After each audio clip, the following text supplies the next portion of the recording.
और अमूमन sir diagnose करते हुए आपको किस स्टेज पे मिलते हैं इसके कैंसर? हमारा जो एक तो कैंसर का जो मैं आपको इंसिडेंस बताता हूँ कि ये इंडिया में हर 1 लाख में से 7 लोगों को प्रोस्टेट कैंसर होता है इंडिया में।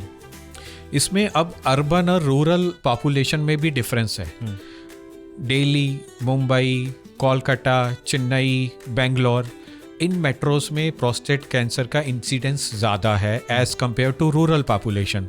अगर हम यहाँ बोलेंगे 10 लोगों को होता है 1 लाख में, तो रूरल पॉपुलेशन में वो शायद 2 या 3 लोगों को ही होता है या डायग्नोज नहीं होता है।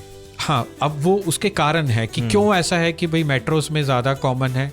उसका एक तो ये है कि मेट्रोज में अवेयरनेस ज़्यादा है, accessibility to health care system ज़्यादा है ना, अच्छी डायग्नोस्टिक फैसिलिटीज़ हैं, जिस करके ये भी है कि हाँ यहाँ डायग्नोसिस जल्दी हो जाता है, बेटर तरीके से होता है, इसलिए यहाँ अर्बन पॉपुलेशन में ज़्यादा पाया जाता है।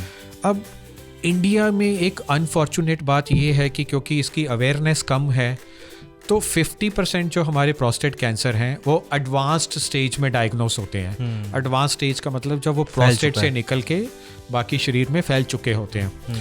जबकि यूएस में ये 90% कैंसर्स फर्स्ट या सेकंड स्टेज में ही इनका डायग्नोसिस हो जाता है बिकॉज ऑफ अवेयरनेस। अच्छा, तो और किस स्टेज में सर ये ठीक हो सकता है और उसका ट्रीटमेंट बताइएगा आप? इसकी 4 स्टेजेस होती हैं जैसा हमने डिस्कस करा। स्टेज 1 और 2 को हम बोलते हैं जब ये प्रोस्टेट के अंदर ही कन्फाइंड है, प्रोस्टेट के बाहर नहीं गया। जब ये प्रोस्टेट के अंदर ही कन्फाइंड है तब हमारा इंटेंशन ये होता है कि हम इसको क्योर करें, इसको जड़ से ख़त्म कर दें। तो जड़ से ख़त्म करने के लिए या तो हम इसकी सर्जरी करते हैं या एक रेडिएशन ट्रीटमेंट है जो इसको देते हैं, टारगेटेड रेडिएशन थेरेपी देते हैं जो लोग सर्जरी के लिए फिट नहीं हैं या विलिंग नहीं है सर्जरी के लिए। जब ये स्टेज 3 या 4 का होता है तब हमारी इंटेंशन इसको कंट्रोल करने की है, क्योर करने की नहीं है, क्योंकि तब हम इसको क्योर नहीं कर सकते, जड़ से ख़त्म नहीं कर सकते।